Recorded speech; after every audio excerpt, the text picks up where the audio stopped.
this career type thing that I was doing, and they'd say, a woman's coming in to direct a play. Howdy, I'm just so proud to be here. She said that out loud in front of an audience for 51 years. Not a catchphrase she used now and then. An entrance. The same 6 or 7 words, in the same shrill delivery, walking out under the same straw hat with the same $1.98 price tag hanging off the brim from 1940 until 1991. By the end of it, more Americans could identify that voice than could name most of the men who had been president while she was using it. This is the story of what happened to it. Sarah Ophelia Colley Cannon achieved almost everything a person in her business can achieve. The Grand Ole Opry for more than half a century, 20 years on national television, the Country Music Hall of Fame, the highest honor the United States government gives to an artist, a hospital cancer unit named after her, and then an entire research institute. And the ending is genuinely awful, and it is awful in a way that has nothing to do with how old she was when it came. Because the thing that took her did not take her quickly, and it did not take her life first. It took the one thing she had actually built with her own hands, the only thing that was ever really hers, and then it left her alive for 4 years and 8 months afterward. She was in a nursing home in Nashville for almost all of it.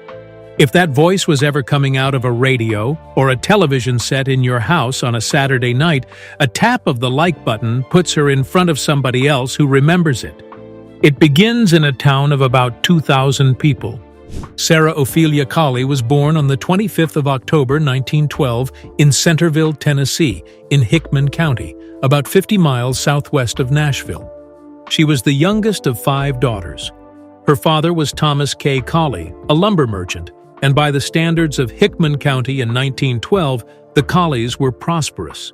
There was money, there was standing, and there were 5 girls to bring up in a town where everybody knew who everybody's father was. Then the Depression came, and the Colley fortune went with it. That is the first thing worth holding because of what her parents did next. The family had lost most of what it had, and they sent their youngest daughter to Ward Belmont in Nashville anyway. Ward Belmont was the most prestigious school for young women in Tennessee, a finishing school in the fullest sense of the word. Diction, deportment, music, the whole apparatus for producing a certain kind of Southern lady. It was not where you sent a girl who was going to work. She majored in expression, which is what that era called the study of theater and speech and performance. She was serious about it. She was particularly serious about dance. And after she left, she taught dance for several years. And what Sarah Colley actually wanted, with complete sincerity, was to be a legitimate actress. Not a comedian, not a country act. An actress, in proper theater, doing proper material, the way a Ward Belmont girl with a trained voice and a talent for movement might reasonably expect. That is not what happened. Her father died in 1937, and the money that was left went with him, and a young woman with a finishing school education and no income had to go and find work. What she found is the job that built everything, and she took it because she needed the wage, not because she saw where it led. At 22, Sarah Colley went to work for the Wayne P. Sewell Producing Company of Atlanta. The Sewell Company had an unusual and now almost entirely forgotten business. It owned the rights to a catalog of plays, and it sent young women out across the rural South to stage those plays with local amateur casts. You arrived in a town you had never seen. You found your performers among the people who lived there. You rehearsed them, you put the show on, you collected the money, and you moved to the next town. She did that for years, through the middle and late 1930s, across the small towns of Alabama, Georgia, Mississippi, the Carolinas, and Tennessee. It is difficult to imagine a harder apprenticeship for a young woman in that decade or a better one. She was in her 20s, traveling alone, arriving in towns where she knew nobody, and her job was to walk in and immediately persuade a group of complete strangers to get up in front of their own neighbors and act. That requires a specific skill, and it is not acting. It is reading a room in about 90 seconds and knowing exactly who in it can be flattered, who has to be handled, and who is going to be trouble. She got very good at it, in the Depression, in places with no money. She stayed in people's houses. She ate at their tables. She sat in kitchens and on porches and in church halls with farm women who had never been anywhere, listening to them talk about their neighbors and their relatives and the man they had nearly married. And out of all of those women, over all of those years, she assembled somebody. Minnie Pearl was never one person. She was a composite, built deliberately out of dozens of the women Sarah Colley met while directing amateur theater in towns nobody outside the county had heard of. The voice, the cheerfulness, the relentless and entirely unsuccessful hunt for a feller, the deep confidence about matters she knew nothing about, all of it was observed, collected, and assembled by a trained theater professional who was taking notes. There is a specific origin story she told about it. She was staying with a mountain family in Alabama, and the woman of that house talked at length and with tremendous enthusiasm, and Sarah Colley listened. The character grew outward from there over several years, picking up pieces from every kitchen she sat in. She gave the character a hometown and called it Grinder's Switch, after a real railroad junction near Centerville, which is to say she named her fictional world after a real place 3 miles from where she was born. And she put the price tag on the hat. The story of the price tag is that it was left on by accident, and that the audience laughed, and that she kept it. It stayed on that hat for 51 years, and it is now one of the half-dozen most recognizable props in American entertainment.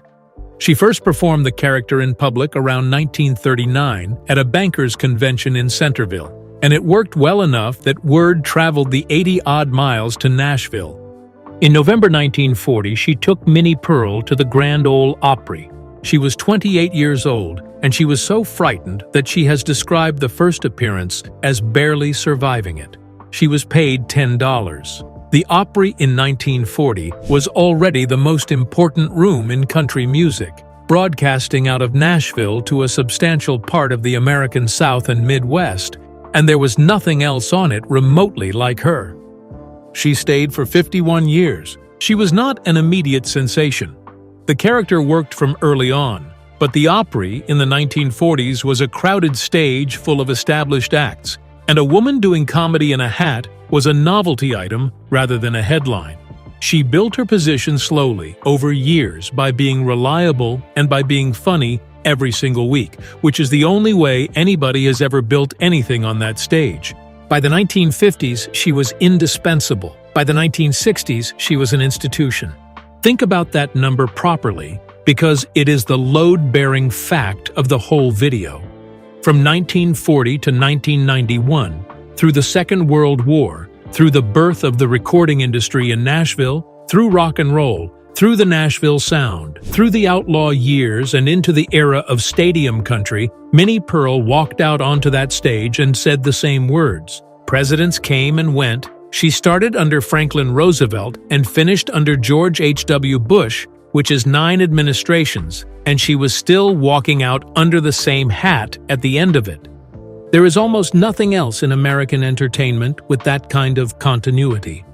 Performers who lasted 50 years generally changed several times to do it. She changed nothing. The dress, the hat, the price tag, the greeting, and the fictional relatives in Grinder's Switch were essentially identical in 1991 to what they had been in 1940. In the middle of all that, she got married for the first and only time at 34. On the 23rd of February 1947, Sarah Colley married Henry R. Cannon. Cannon had been an Army Air Corps fighter pilot in the Second World War, and when he came home, he went into the air charter business, and then he built something specific and rather brilliant out of it.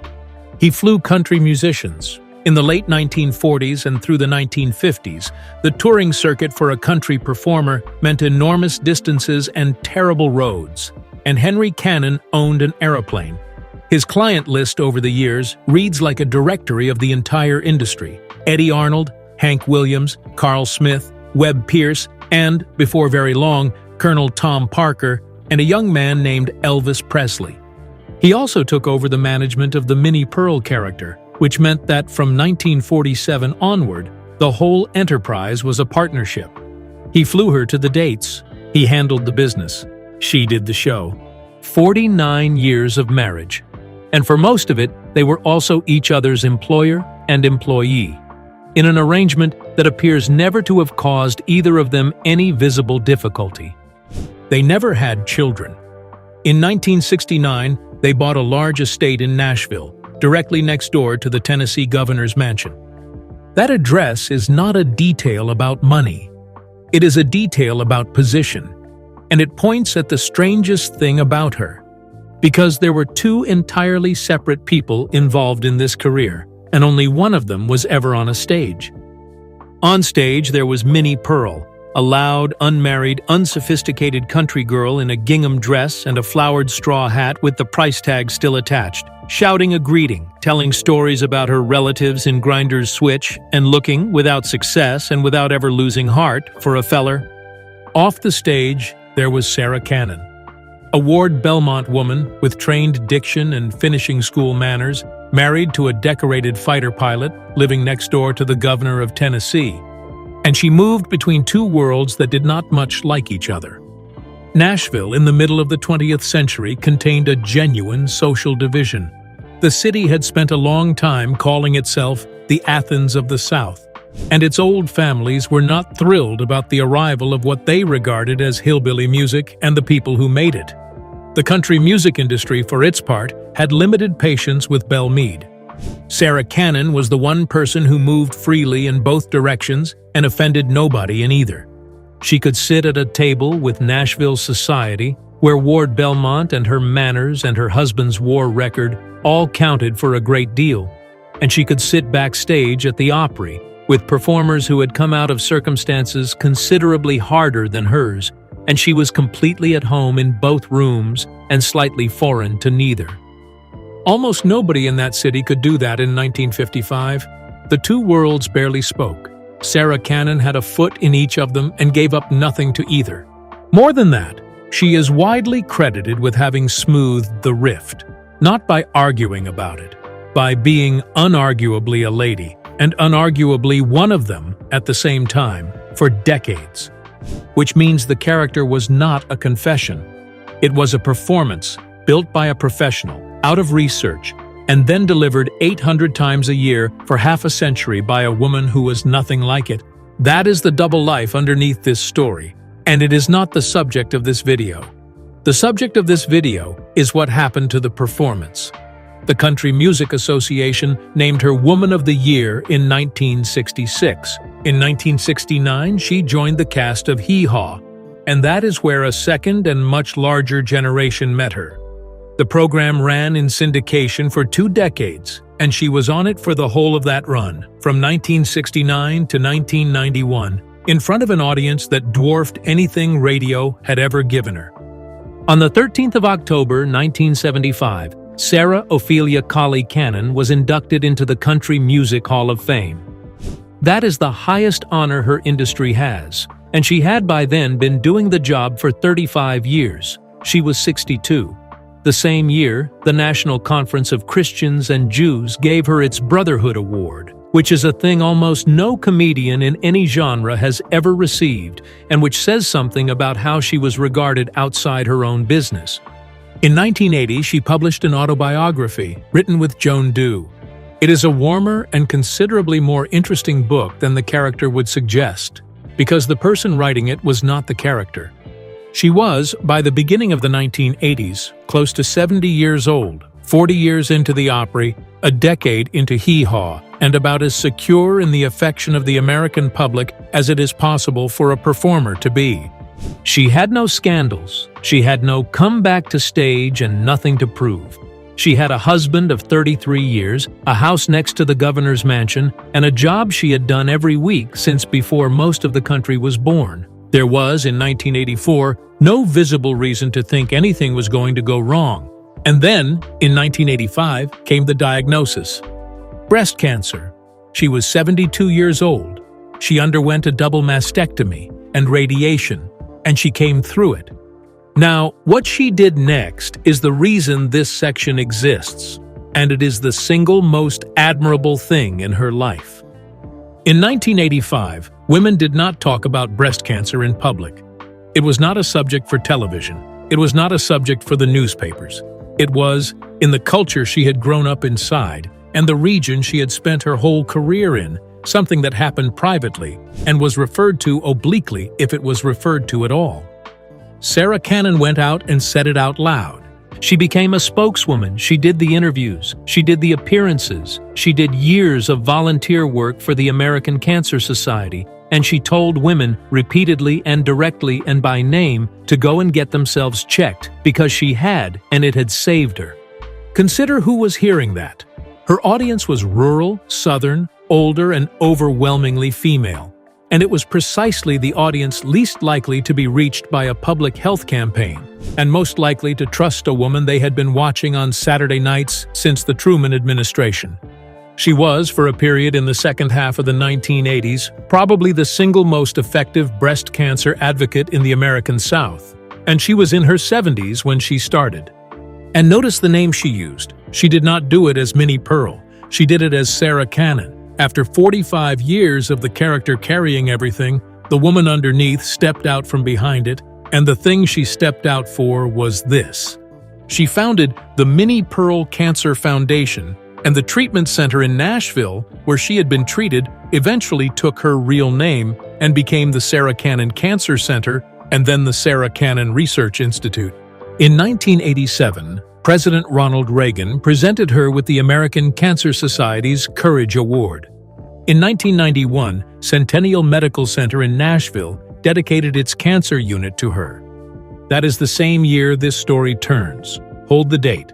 And she went back to work. Through the second half of the 1980s and into the 1990s, she was still on the Opry, still on Hee Haw, still on Nashville Now, a woman in her late 70s who had survived the thing everybody is afraid of and had gone straight back to the job she had been doing since 1940. That is what makes what happens next so difficult to watch, because everyone around her had already filed the bad thing. It had come, and it had been faced with more grace than anybody had a right to expect, and it had been beaten, and she had turned it into a foundation and a cancer center and an institute with her own name on the door. She had already had her tragedy. Everybody thought so, including, in all likelihood, her. That is the shape of it. A woman of 78 with a cancer unit named after her, a foundation running under her own name, a Courage Award presented by a president, 51 years on the Opry and 20 on television, still working, still walking out every week to say the same 6 words she had been saying since 1940. There was nothing left for anybody to be afraid of. On Saturday, the 15th of June, 1991, Sarah Cannon performed in Joliet, Illinois. It was an ordinary date on an ordinary run. She was 78 years old. She walked out, she said the words she had been saying since 1940. She did the material, and she came off. Nobody in that building knew they had just watched the last public performance of Minnie Pearl. She did not know either. There was no farewell, no announcement, no final bow, no acknowledgement from the stage that 51 years were ending. It was a Saturday date in Illinois, in the middle of a working year. 2 days later, on the 17th of June, 1991, she suffered a serious stroke. That is the whole of it. There is no long decline before it, and there is no warning.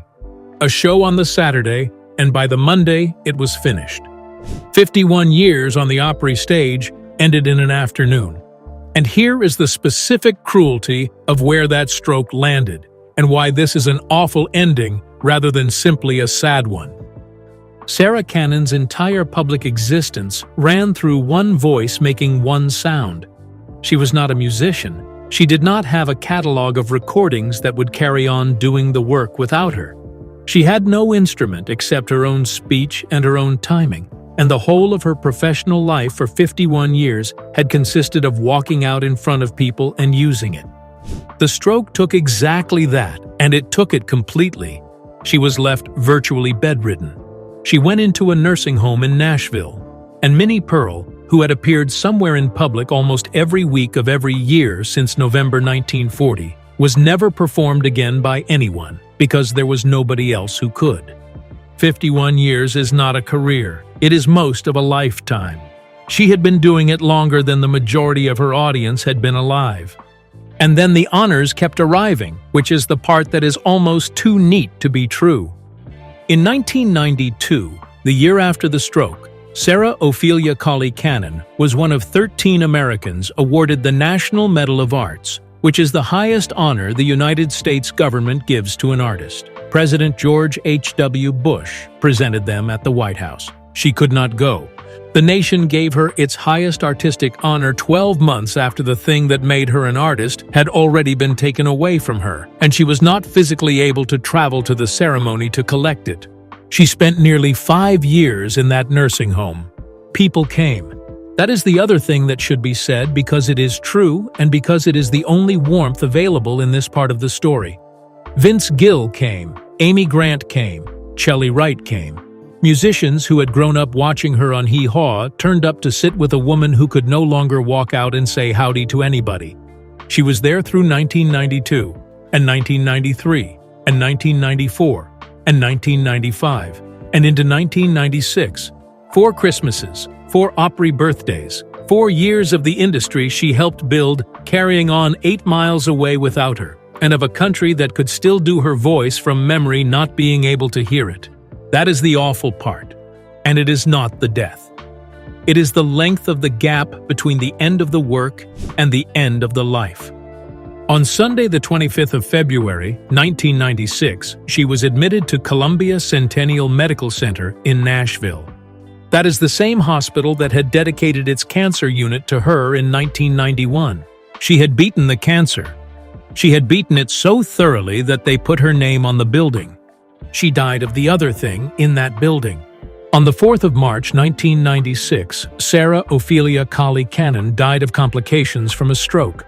She was 83 years old, 4 years, 8 months, and 16 days after the last time she walked onto a stage in Joliet, Illinois, and said the only words the entire country knew her for. She had performed the character for 51 years, and she had been unable to perform it for nearly 5.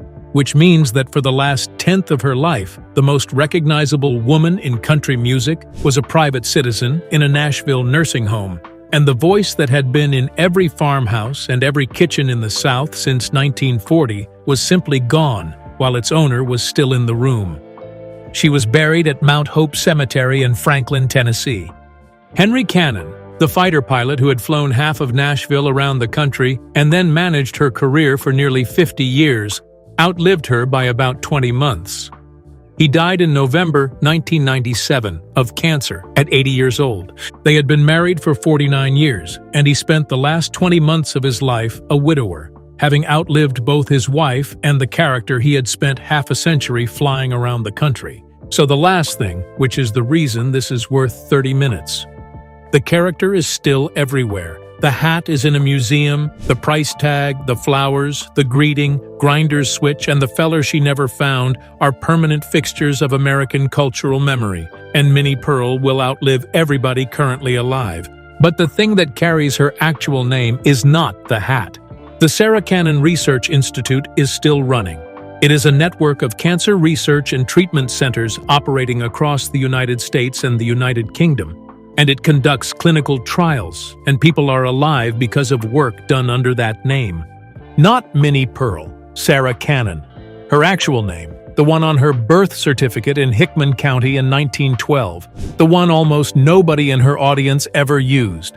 The character sold the tickets for 51 years. The woman is the one still working. For 51 years, the character got the applause, the price tag, the laughter, and the affection of an entire nation. And the woman underneath it stayed politely out of sight and let it happen. And in the end, the character got the museum. The woman got the institute. She walked out for the last time on the 15th of June, 1991, in Joliet, Illinois, and said she was just so proud to be here. She was 78 years old. She had been saying it since 1940, and she had no idea it was the last one. Almost nobody ever does. She is buried under her own name at Mount Hope in Franklin, Tennessee, about 20 miles from the stage. Sarah Ophelia Colley Cannon, born 1912, died 1996. The hat is in a museum in Nashville. The institute is open tonight.